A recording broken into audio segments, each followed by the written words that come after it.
Welcome to Pindar Poetry. We hope you learned something new.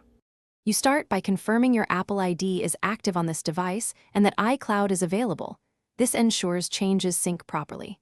Once you're connected to Wi-Fi or cellular, unlock the device and open Settings. Tap your name at the top to access iCloud quickly. Make sure iCloud panel loads. Delays mean wait for a stable connection. Now tap iCloud to view synced apps. You're ready to find contacts and manage its sync setting without touching other data. You'll see a list of apps using iCloud, locate contacts, and toggle it off. When prompted, make a conscious choice. Keep on My iPhone preserves current contacts locally, while Delete removes iCloud copies from this device but keeps them in iCloud. Choose based on whether you want local-only contacts or centralized storage. Once you toggle off and confirm, iCloud stops updating contacts across your devices. Make sure other devices reflect the new setting if you want sync fully stopped.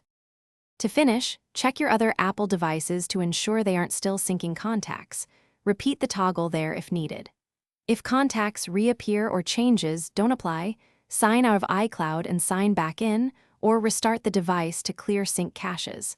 And always back up contacts locally or export them before deleting from iCloud, so you can restore if something goes wrong.